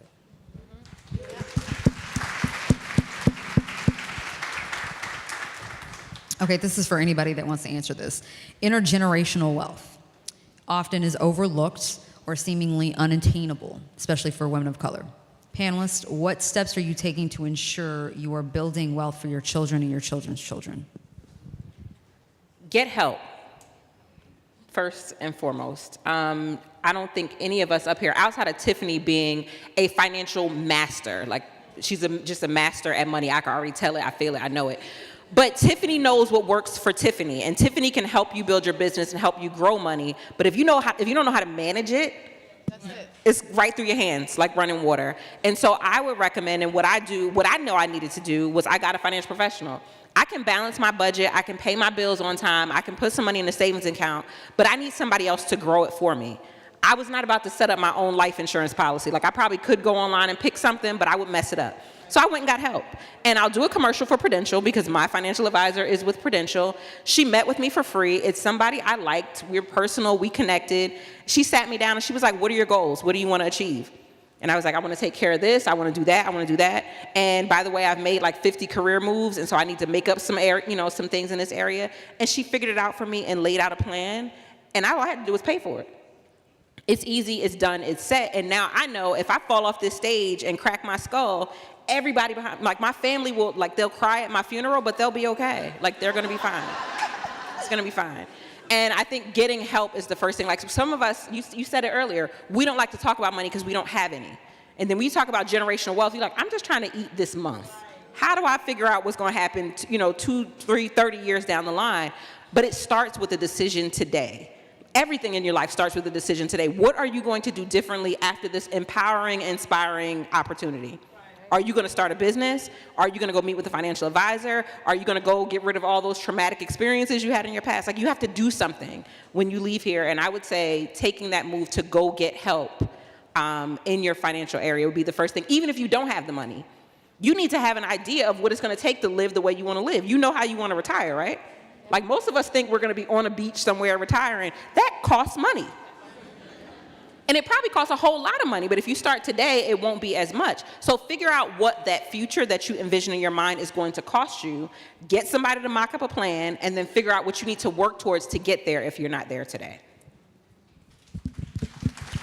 And you're never too young to have life insurance, okay? You're never too young to have life insurance, too. In fact, start now because it's cheaper, y'all. Please, don't wait till Please start now. I'm sorry. I just want to say. I had a question for you, actually. Okay, but and it probably you can wrap it up in this question. I promise you. Had to say. I'm gonna ask, and you could just. Okay, so, Tiffany, what are the top 3 tips you can offer to women in particular to help safeguard our financial futures to the best of our abilities? There you go. Oh, trust me. Because I sure was about to say something. Okay, so here's what I have to say. I love what she said about getting help because you can't do all of it. But I'm going to say this on the first thing about generational wealth, on talking about that, and I hope it all ties in. Number 1, you have to think generationally. Right. You have to change the way you think about money. And so I make a lot of money. I get help because I need help with it, or else, you'll wear it all, right? Or you'll post a lot of pictures of it and won't have any left in your account. So I understand that, but you have to think differently. Now, a lot of people aren't raised thinking wealth. Yeah. If at best they're thinking rich, and there's a difference. Rich is you have a lot of things. Wealth is you have freedom. So there are a lot of people who wear and drive and live a lot of stuff, but they don't have freedom with it. They don't have time with it. I have a billionaire mentor. He said, I work to make a lot of money. I work to make a lot of money, so I never have to say no. So if someone needs my help, I don't have to say no, I can't help you. If someone says, can you be a part of this? I don't have to say no. And that is wealth. And so you have to think differently. But how do you think differently if the people around you have never been wealthy? How do you think differently if the people around you were only trying to make it to the end of the month and didn't have life insurance? How do you do that? So you have to change the people that you're around. The people that we get our beliefs from are the people that are like, we'll become those people. We'll live our lives just like them. And so you have to get around different people. And so I love my parents. They instilled faith in me. They instilled hard work in me. But they did not instill financial intelligence to me. They did not understand a lot of stuff. So when people tried to talk bad about me being around rich people or people with wealth, I told you I stopped caring because I was able to go back and help my family because of the people I got around who had helped theirs. So the first thing is you have to think differently, and you have to get around people who already have that conversation. And I hope this comes out right, but they may not all look like you. And if you want them to look like you, you better seek out the ones who look like you that have what you want. You must get around the people who have what you want. You are the average of the 5 people you hang around. Yep. So I'm gonna give you a minute. Right. Start changing your friend list. Stop changing your friend list. Yep. Think about them. And if you don't like that average, you've got to get around some different people. So y'all can move. I'll give everybody a second. You can move to another seat if the person came here is bringing down your average. But so that's the first thing. You got to change conversation. The second thing is you have to take some risks. I love what she said is that she just tried it. Stop being afraid of failure. Stop being afraid of someone laughing. They're laughing anyway. Stop being afraid of being different because your difference is your power. And so just do something. Do something. And most people who've made millions, they failed 4 to 7 times before they did. But do you know most people won't even try because they're afraid of failing? And so just think differently, do differently. And the last thing I would say, is speak differently. Speak differently, because what you put out is what works for you. So I'm really, really big on the power of manifestation and your subconscious, what you say to your subconscious. And I'm gonna say this really quickly, but here's the thing. Whatever you say to yourself, you believe. So your subconscious believes whatever you tell it, good or bad. So you have to have a better conversation with yourself. So a lot of us will say, oh, I'll never have that. I'll never be rich. I'll never have this man. I'll never have this type of job. I'll never have this. And we say it in jest, but really that's what our subconscious believes, because our subconscious says, okay, it does not argue. It doesn't say, no, boo, you're beautiful. It doesn't say, girl, you could do whatever you want. It doesn't say that.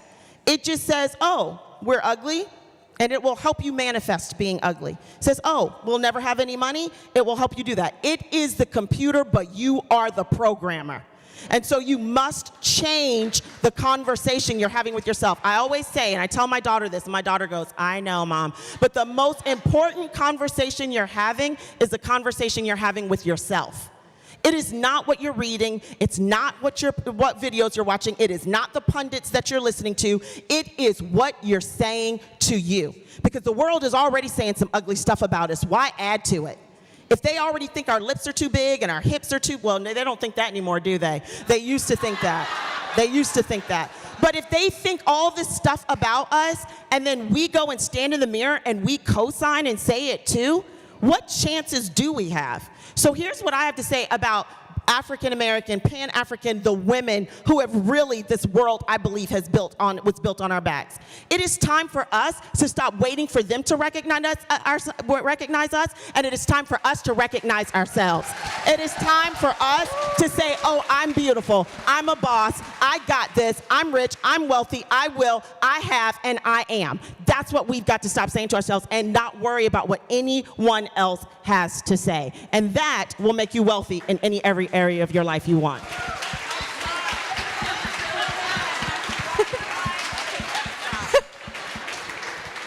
Sandra, I'm going to just end it right there. Yeah, it is. And we'll just take questions, right? Yeah, it.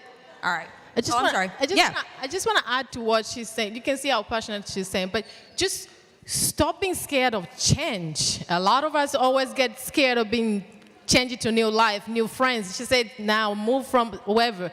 Some of us will go like, oh, so if I leave my friends here, how will I do this by myself? Come on, stop being scared of that change. Change is good, and change will move you somewhere. And I just want to, definitely mic drop. But I definitely want to add something about generational wealth, because you can build an empire, but if your children are not aware as to what you were doing and how hard you've been working to attain all of this wealth, it's worthless. And when you're gone, it's also gone. And so I just want to also stress the fact that we have to not be afraid to expose your children very young about the idea of money and the idea of that it doesn't grow on trees, and that you have to actually work for it. And it's just really important to continue to tie those elements with them about business and entrepreneurship, and so that it does actually follow along in the generational ties. All right, where's Mike? All right, cool. Got it. So anybody that has a question, just raise your hand, and someone's going to come by with a mic, and you could ask your question. And please stand. I won't make you introduce yourself or anything like that, just so we can see you. Right. This is great. There's one right there. Is that Harriet? Hello. Hi. I'm Harriet Cole. I was just about to say, I know that face. The creator of Dream Leapers, which is an educational platform designed to help people access and activate their dreams. I want to hear from someone, not everyone, what do you do when you're facing fear? Because right now we're hearing the glory, right? But all of us have those moments when fear can be paralyzing and we don't know what to do. So I'm curious as to what do you do when you're facing fear, because obviously you've been turning the corner past fear, but when you're in it, what do you do? This is like, okay. Do you know like a boat and it has an anchor, right? And so when the seas get a little bit turbulent, right, what do? They usually lower the anchor so it can stay still, right? And so for me, I always ask myself, what are you anchored in, right?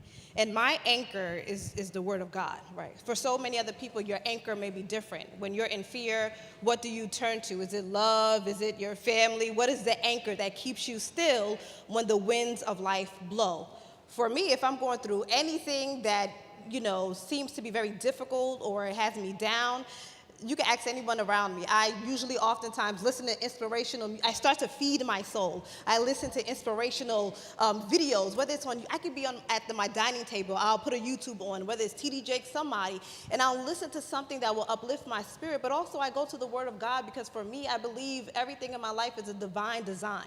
So if it's a divine design, whatever that false evidence appearing real is, which is fear, right? I then remind myself and say, if my life is by divine design, that everything bad and everything turbulent is by your design, meaning that it is there to take me to the next level of where I'm supposed to go. So I'm actually not afraid because when it does come, I realize that, you were meant to be here, right? I was meant to meet you. I was meant to go through that time. I was meant to experience that because what you don't know is that everything will be used for His glory, right? So that's how I have programmed my mind. So it's a programming of the mind, right? So you need to program your mind to figure out what is it that you are anchored in so when the winds of life blow, you are still. So for me, that is what I have programmed my mind to believe, and that is what keeps me confident in the face of fear. I just wanted to add to that. I just shut everything down because we're also in an age where you receive so much information and so much inspiration and just voices and noise, good or bad. Anything that's too loud for you to hear yourself and hear God is too loud in that moment. And a lot of times the fear that we're hearing or that we're feeling, it may have come from internally, but it's all the other chatter around us. It's fear about this not working. It's fear about what this person may think. It's fear about what I've seen, what I've heard, what I've experienced. So I just shut everything down. And you have to learn how to get quiet and sit in that space and listen to those two things. Yourself, because your belly knows everything. Every wrong move I've ever made, I knew it was wrong before I walked into it because I felt it. And the good one's the same thing, but if you can't get quiet and just get to yourself, none of what you have around you, I don't care how inspiring it is, there could be someone sitting in this room right now, as empowering as this experience is, they can't even hear anything because there's so much noise. And so you have to be able to get grounded and get silent in yourself, and then ask yourself, one, why am I feeling this? What am I missing? And then what am I anchored in? Because if you're anchored in fear, that means your faith isn't activating. And you may be whoever you believe in, whatever you believe in, if that's the thing, you're not anchored in that because it's supposed to ground you, whatever that thing is. But you have to get quiet enough to realize that you're off course. So I would say get quiet, ask yourself why, get anchored, and then do something. Do something. Don't just sit in it because fear will keep fear. You will be fearful forever. Nobody up here said fearless. We said brave. We said courageous. Feel the fear and do something. Anyway, but you got to get quiet to know what that next thing is. Yeah, just to add it, I'm sorry. Just to add it, when she mentioned, keep quiet and listen to yourself. What do you really want? As she said, why am I feeling this? And create the action to it. And stick to that action. Don't go out and still again figure out another fear and bring yourself back. When you stand up and you move. You don't stand up and sit down again. And this is what changed my story, I promise you. I had fear, right? Fear of all losing and everything, but I listened to myself and I listened to God too, faith. I was very, very faithful. And after that, the only person I could listen to was me. And that person, that God, and I really moved and changed everything that was making me scared. I know I'm just a moderator, but I just need to chime in. You're not just a moderator. Sometimes you just need to get a stiff drink and just YOLO. No. Seriously, I've gotten the best results career-wise, professionally, by just jumping. You know, because for me, it's how you look at failures, right? I never lose. I'm always winning, because when I fail, I learn. So it only gets me one step closer to my goal, because now I've just eliminated what doesn't work. So you'll never know unless you actually take that leap of faith. So lose, but what do you do with that loss? You either quit, or you say, you know what, that didn't work, let me try it another way. That's right. Yeah. All right. Can I just say something? She said she made a, I always got to say something, but I came from Phoenix, Arizona, not from the other boroughs, so I came to talk. So she said, I know that some of you have already turned the corner, and I just want to say that it doesn't matter how far you've come or where it looks like you are, there's always a new challenge. There's always a new thing that you can be fearful of. And I love what Tamika said. She said, no one got up here and said that they were fearless. They said that they were courageous. And courage is having fear and doing it anyway. And so for me, when you said, what do you do? It's exactly what she said. I'm anchored in faith, and I do get quiet. I lay out. But I also, after I get up, I do exactly what I'm doing now. I give myself these talks because I know the conversation that I have is either going to sit me back down or get me running. And so I have this stuff. So I get in a mirror, and exactly what I'm doing here, I do this all the time. I mean, I will pump myself up. I will tell myself who you are and whose you are, how you already won, because he won. I'll do all that stuff. And then I'll feel a little bit better until I have to do it again. But you just have to keep doing it over and over and over.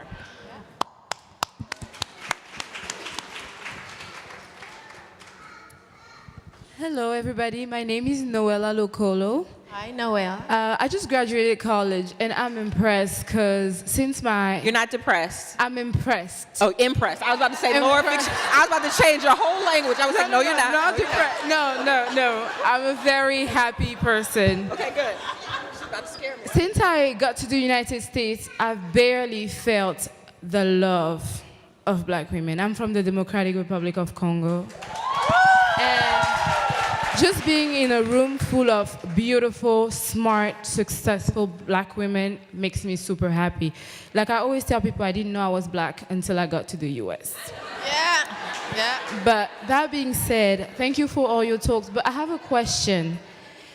It is rare to find a supportive group of black women who support each other despite everybody's profession, because there's stigma about each other's professions and our choices. How do I manage to that? Because I'm only 22 and I'm looking forward to being like you when I grow up. She answered. I would say you reap what you sow. Just go out and be supportive. And the reality is, I think any hesitance that you feel in a room full of black women, like I haven't been in a room in a long time, and I used to feel the way you feel, but I haven't been in those kind of rooms in a long time where I felt a stigma or I felt a hesitation. We need each other. And exactly what you're looking for, the girl next to you is looking for it too. That's why all of y'all here. So just keep inserting yourself, keep being who you are. You're beautiful, you're gorgeous, you're smart, and tell each other that. Like, walk up to a woman and say, you know what, you're beautiful. I don't even know you, but you're cute. Oh, yes. And the more you do that, the more you'll start to receive it. And I think that the world doesn't tell us that.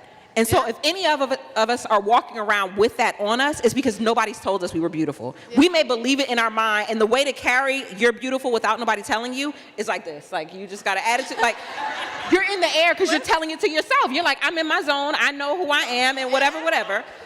But if nobody stops to say that to you, you wouldn't know that the women around you recognize that in you. So we have to start recognizing it in each other and be comfortable enough in our own skin to acknowledge each other. And if you do that, it'll be reciprocated. And I think the walls are starting to come down because I'm in a lot more rooms where women are being supportive.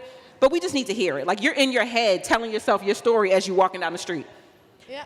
Or the subconscious is saying, whatever thing that you're subconscious about, this is the funny part. So we all talk about don't worry about what people say about you. Don't worry about what they think. The reality is, nobody's thinking about you. Can I tell you why? Because everybody's too busy thinking about themselves. Right. Like, you're trying to double check to make sure she's not gonna tell me my lipstick is messed up and that my wig is crooked and this, that, and the third. So you're so worried about what you think someone's gonna say about you, you're really not worrying about anybody else anyway. So if you just realize that nobody else is really posturing or worried about you, then you'll be a lot more comfortable. So just walk out and be who you are, and you'll be good. And the same thing, like, just the way Tiffany mentioned earlier on, if you're sitting around people who are not benefiting you or they don't have the goals you have, you move. Right. That's a change for you, and that's it, love. You know, you move and do what you really want to do, and that's it. And I think we hold on to history too much. And I think as young women, I grew up with this person, this is my cousin, this is my family, this is my friend. At a young age, I realized that, look, who you surround yourself is very, very important when it comes to achieving your vision. And at 22, as good as you are still going to meet people who may not be nice to you. Yeah. You are still going to be friends. You're going to have friends who may betray you, who may disappoint you, who may let you down. But you don't let that change who you are, right? In your journey of life, you're going to meet a lot of different people, a lot of different friends. But you got to be wise on who should I spend my time around with?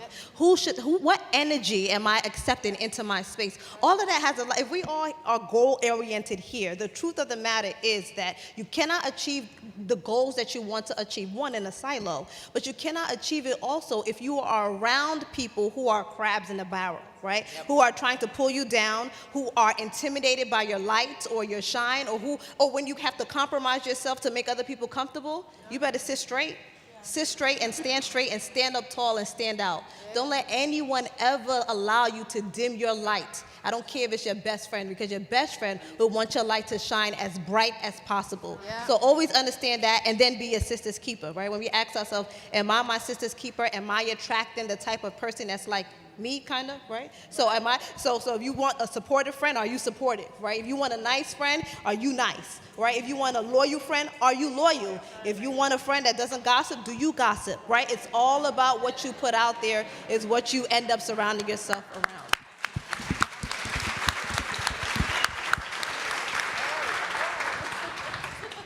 Hello, I'm Harriet from Paris, France.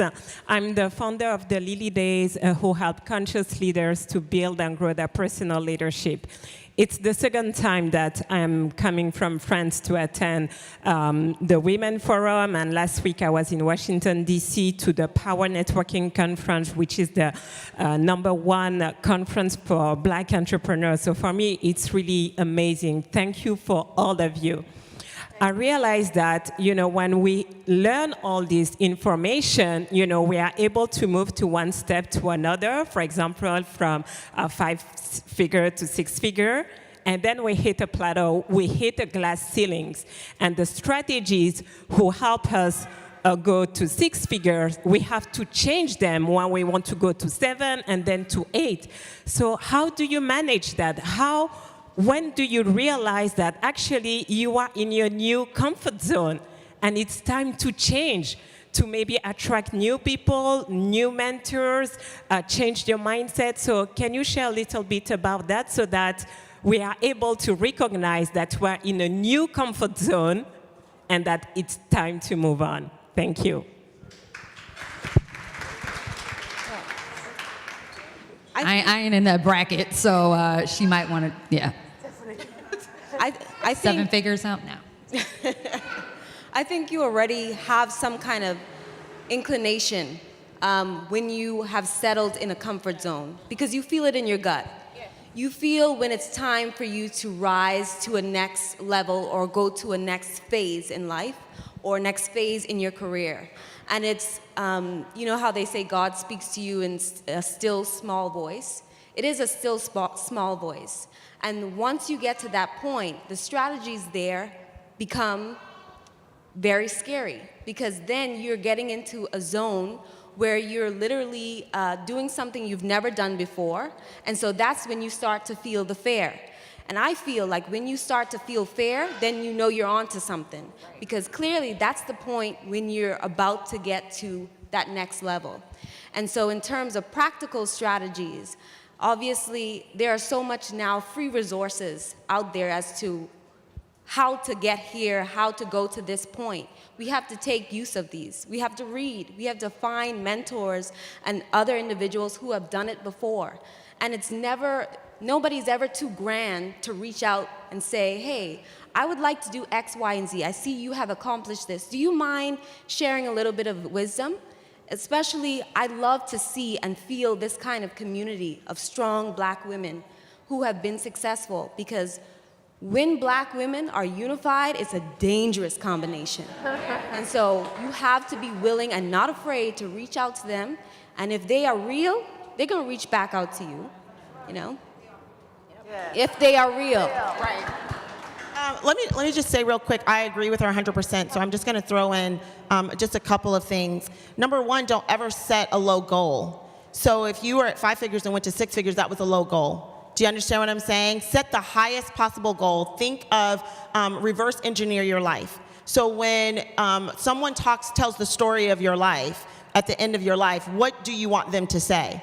And so start from there. Do you want them to say that, oh, she was a really good 6-figure earner? Or do you want them to say she built a 9-figure business, an empire, a fortune that changed the lives around the world? So reverse engineer. So that way you're always thinking to your big goal. You can never get comfortable, because wherever you are, it's a stepping stone. So if your goal was to reach 8 figures or 7 figures, or if it was to reach 6 figures and you did it, comfort zone is a beautiful place, but nothing grows there, right? And so you sit there and it's comfortable. If you can do stuff in your sleep, if you're not passionate, I love what Rexy said about, if you're not fearful, then you shouldn't have been there. But what I say is, don't even set a goal that you can one day get comfortable with.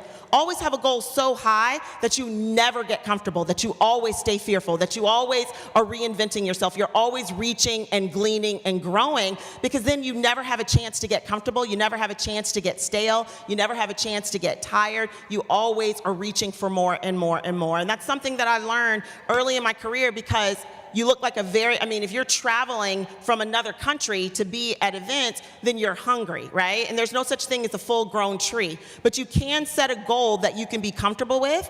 And, they say the etymology of desire is of the Father. So if you're not sure what your goal should be, ask God, what should it be? Or go into that place that is like, what is the craziest, biggest thing that I ever could do? The one that you go, nah, Lord, you crazy. That's not me. And that should be your goal. And if that is your goal, then that's the one you're reaching for. Then you'll never get a chance to get tired. You'll never get a chance to get comfortable, because it'll be a stepping stone. You'll pat yourself on the back. You'll say, this was really good, but man, I've got more to do. And that's something that I've learned to do, is always be reaching, always be stretching, so I never get a chance to get comfortable.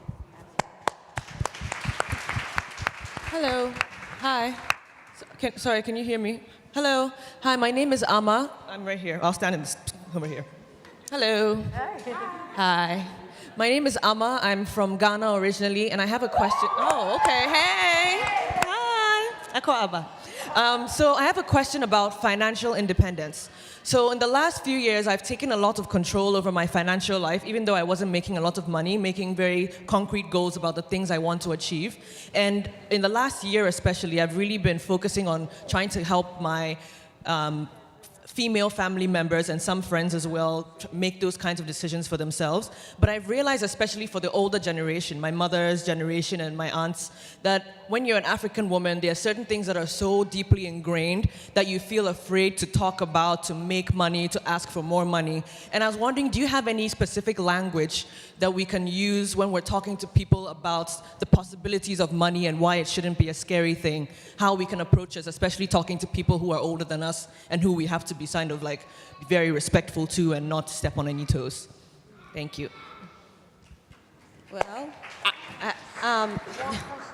I would just say that in the Bahamas, the older generation loves to say, well, it's also in the Bible, that money is the root of all evil. And so when you're flamboyant or, glamorous and all of that stuff, they tend to kind of push it back and say, well, you can't carry that to your grave. That kind of thing is what they say, right? But I think Tiffany had mentioned about not having money or as just the paper, recognizing that it is about what you can do with it.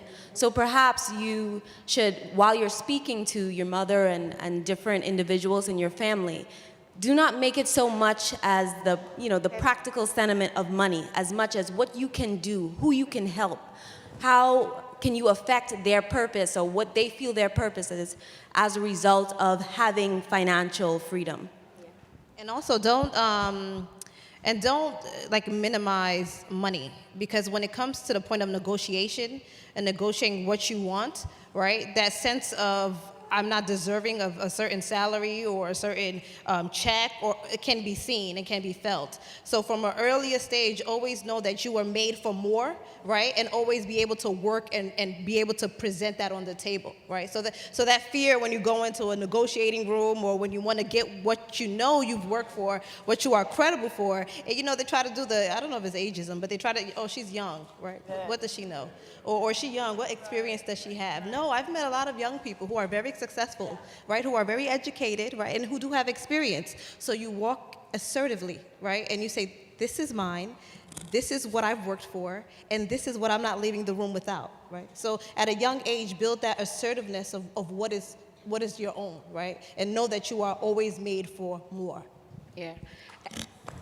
And I would say, I would say lead with love in the conversation, especially when you're speaking to older family members.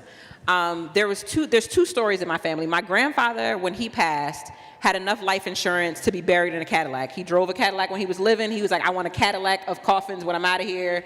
That's it. And then there's my grandmother, who I know has enough to help us all be okay when she's gone. But I asked her a question the other day. I said, well, Grandma, do you have a will? I know she has a lot of money. I already know. I've seen it. And I was like, but Grandma, do you have a will? And she was like, well, no, baby. I said, well, how do you think all of what you worked for is going to be handled when you leave here? I love you, and I know how hard you worked. And I know what you have stored away. It could be for you. It could be for anybody. But if you drop dead tomorrow, everything you've worked for is in the hands of the court. There's nothing I can do, and as much as you love me, you're going to put me through hell when you're gone if you don't handle this. And so that's how I opened the door to her next level of finances. When I did it with my dad, it was like, Dad, I love you and I know how much you love you. But if you don't handle your money properly, if something happens to you, I can't afford to pay for your retirement. And I'm not trying to. I love you, but I love you enough to help you right now, help you help yourself, to be retired and happy. And that helped to open the door to the conversation. It wasn't condescending. I didn't ask them for their bank statements. It was like, I love you. Are you handling yourself in a way that shows that you love yourself and you love your family? And that helped to open the door to the conversation. I think we have time for 2 more questions.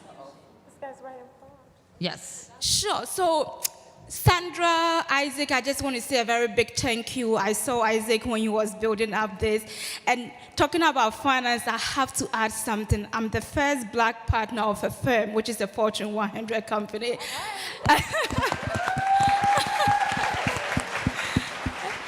And one of the passions that we are talking about is how do we build wealth in the black community? And most of the time, the things that they talk about, we don't know because we were never brought up home. But the question I ask myself, are we also taking careers in the financial services? Because that is where all these things are being taught. Because we could buy the life insurance policy, but if it's not in a trust, when we pass away, who decides how that money is going to be shared? So I really appreciate programs like this, and I really like it. But all that I could say, for us to build a financial wealth, we need to be educated in that area. Pick careers in that. It can be very, very successful for you and also to make an impact. And at the same time, seek help. And not just end and just buying the product, but what is the next level of planning. So thank you.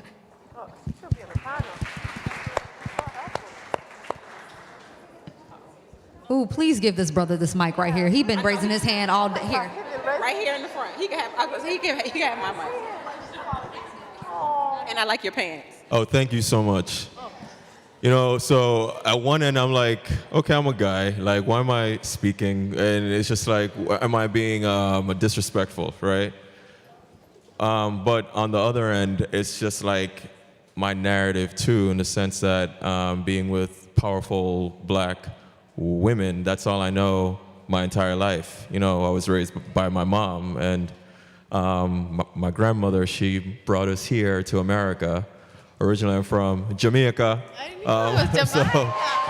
You know, so that's all I know. Sister, I'm the only son, so that's all I know. But my name is Damian. I was actually a model for the first face-to-face magazine, so it's full circle to be here. But I'm also an actor, and I created a TV show. So the show is called #Society, and it's about the socioeconomic and political issues we face in America and how to amalgamate everyone and burst the bubbles we feel so accustomed to sharing ourselves in. And I'm studying for law school now, and I'm doing some work as a financial advisor. And like, so your story, it resonates really well with me when you're saying, you know, you are multifaceted and you can be many things. I never actually had that opportunity to hear that. I always thought that within my own head, because everyone else who I'd share my dreams with, they would always say, well, I mean, you can't do all of this. This doesn't make any sense. You're not gonna get anywhere, you know? Like, you gotta be a master at one thing. So I don't know if Sandra could even do this or what have you, but I think at this stage where I am in my life and what I want to do for the world, it's really big, right? But I need a mentor, and hearing you guys speak, I mean, it's the truth. It's the truth. It's the truth. I just gotta, I'm speaking from the gut right now, right? So I know like where I'm going, and I know that I have a lot of dreams and visions for the world, but I know it takes a successful community or someone who has done that to actually just help you. So yeah, I'm putting it out there, and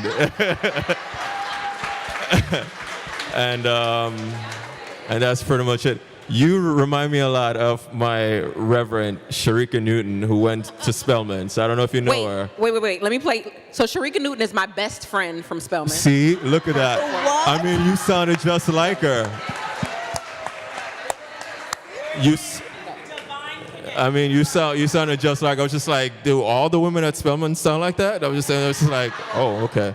Yeah. Just she and I. But Yeah. you hit the nail on the head. You do need a mentor. And it's so funny. I laughed as all of you laughed when he said he needed a mentor, because all of you have been here. It's like, he sounds like he needs a mentor. And then you said it, and then that's why they laughed. Yeah. But the first step to getting a mentor, and people make this mistake, it's not a mistake, but people do this a lot. They put it out there, like you just said, I need a mentor. And a mentor-mentee relationship is reciprocal. It's reciprocal, but it's also intentional. And just putting it in the universe, I need a mentor. You can get a mentor in a lot of different things. I think you have to identify someone that's as close to where you want to be as possible and figure out a way to get there. Especially in entertainment, one of the things that I knew when I went to law school, I made a list of about 150 people, companies or organizations in that industry that I knew I had to touch or know about before I left.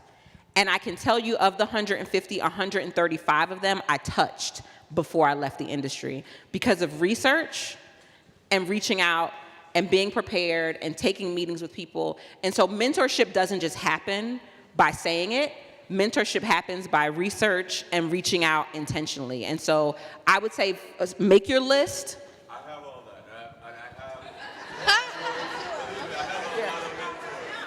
Huh? It works, yeah.